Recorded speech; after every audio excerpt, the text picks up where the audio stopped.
Welcome back to the shipyard and drive round 2. This match features Josh and Todd. You guys are really familiar with Todd. Josh, not so much. Both players running Quark's treasure builds. Josh has Zek, Quark, Picard maneuver, cloaked mines. He's already deployed his cloaked mines. Todd has Zek as well, a Picard maneuver, second of 5, Quark, cargo hold. That's how he's fitting extra crew there. Yeah, both players took very similar approaches. I was honestly surprised to not see Thoughtmaker, although I think that they both may have Thoughtmaker underneath Quark.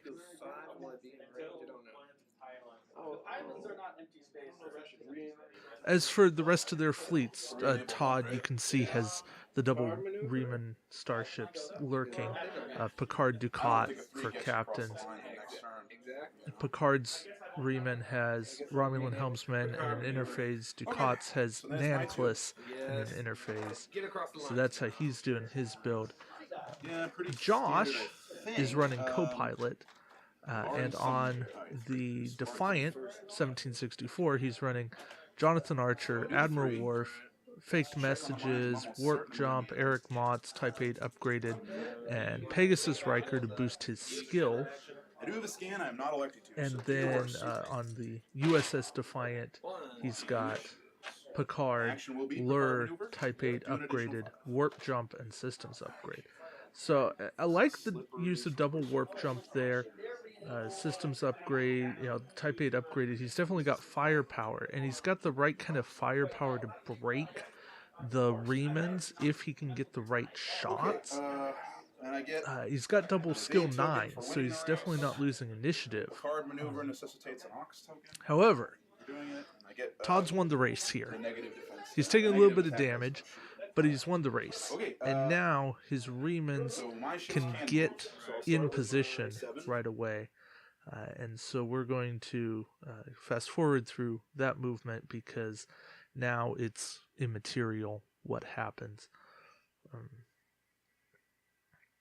The interesting thing here is Ducat's going to go ahead and cloak, and I believe the measurement showed that he was just outside of range 3, so that's why he didn't fire. Josh goes ahead and finishes the race with his Quark's treasure on round 2.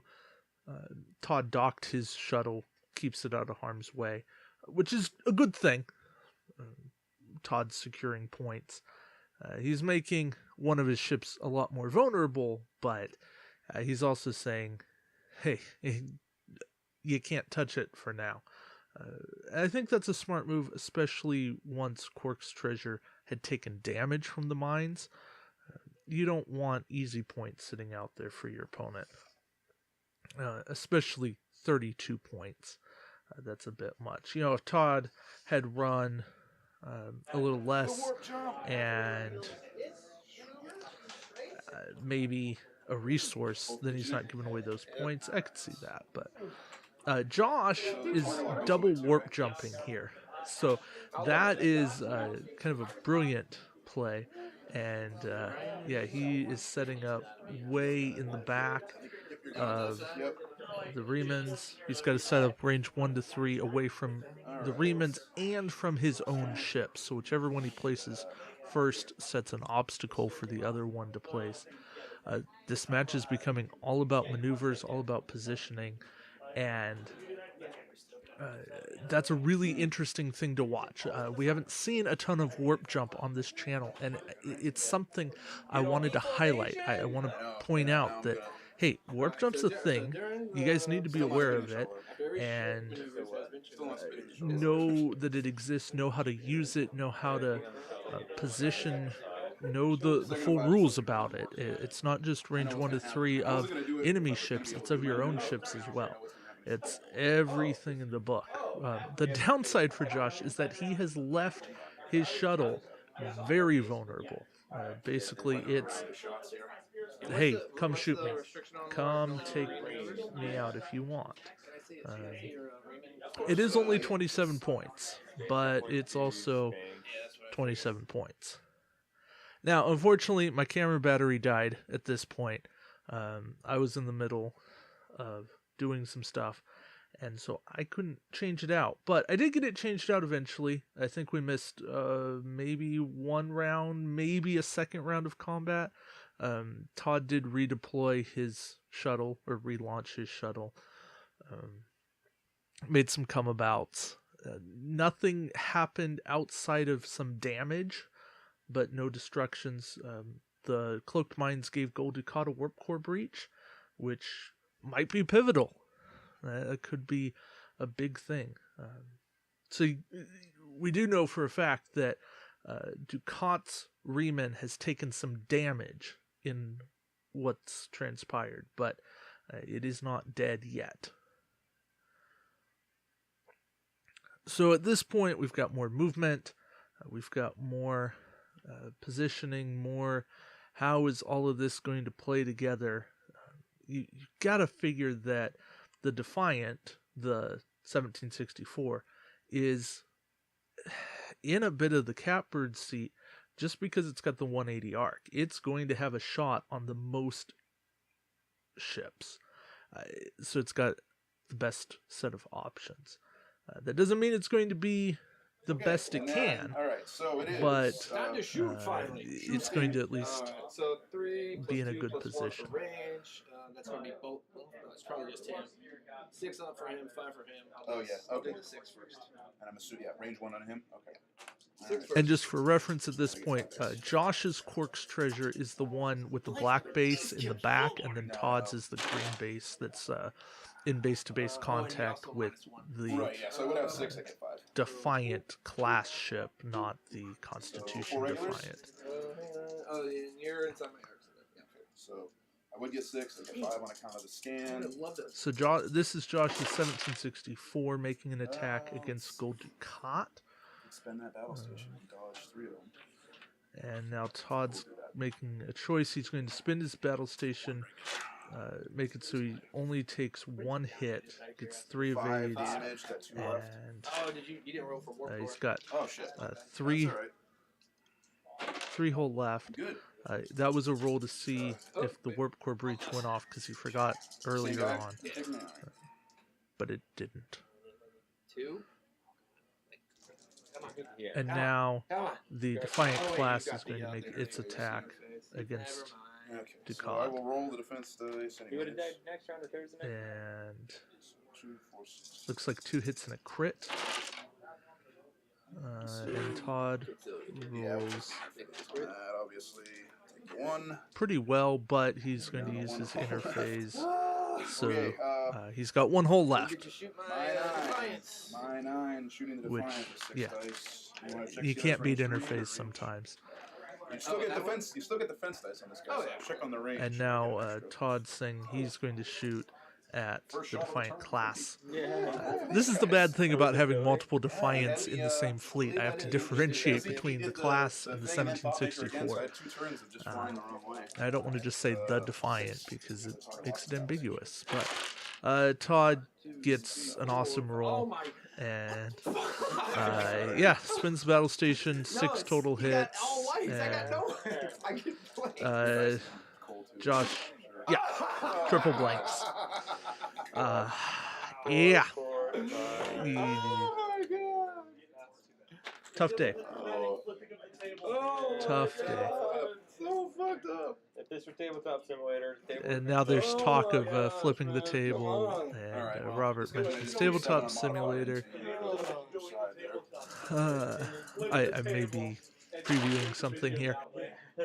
And then Dukat shoots at the Defiant that's left on the board, Oh my god. and also gets 6 hits. What is this? And Josh rolls poorly, and actually makes the tabletop flip, and there he goes. There's the flip. Oh, yeah, everything's just falling down. That's what you want to see. Oh, look at the table rotate. Oh, that is just pretty. This is therapy. absolute therapy. This is what you need after the dice don't do I did anything. survive. I did survive. Just 3 You're more. gonna die next round. I am going to die next So the Defiant has 1 whole point round. left. Oh, Yeah, And, one round left. well, we'll see. So We'll see if she lives. Ferengi shoots. Do it. But now, his Ferengi's going to take a shot. Make the shot last 2 minutes, and that will be game. But you don't want He's got 2 minutes left in the match, so he's trying to see if he can prolong this for 2 minutes. You can't prolong a single shot for 2 minutes. That's really poor sportsmanship. And Todd, of course, evades the 1 hit that's there. You gonna shoot back at me? I can't. I have to think Rejected about this stasis for about fields. 2 minutes. Alright, so are we doing another round? What's Yeah, the it's going to take me about 2 minutes. No warp. And then he says no warp core breach. So you got that out of the way. And here we go through movement. This is going to be tough for Josh. I think the best case he's looking at is get destroyed by Picard and then simultaneous fire. Or Picard not have a shot on him and thus he gets to make an attack. But yeah, Ducat flies past him. That's good news for him. And Ducat did fly through the minefield, so there's that. He pulls the backup. I like it. I like the backup. That's good. You're gonna kill That me, gives him a man. ton gonna of try. options. We will. And he did use Copilot to And battle station. place a battle station token a little early, but better to do it early and not let your opponent jump you on timing and forget.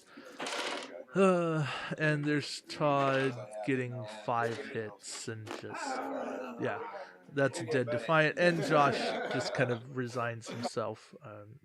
He could have taken a shot. I think he would have killed Ducat's scimitar. Does that make a huge difference in the game? I don't think so, but there you go. A couple of the setup things might have made it a lot closer. I mean, it was still. I mean, if this guy had died, I know, God damn! I only shot him once. I know. Yeah, it was. Four or five He had a times. lot of damage. And then he went through the minefield twice. Yup. Yeah, he took 3 unmodified damage. The first minefield, he was like 3 hits. I took that all to the hull. I know, and I was like, oh, it's looking so good.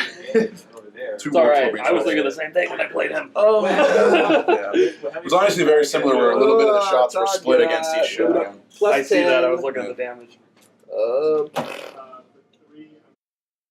Okay, so a little bit of after talk that I like throwing in there so you can hear players chat just a tiny bit, because this is good natured. This is all well and good. I think Josh did leave points on the table.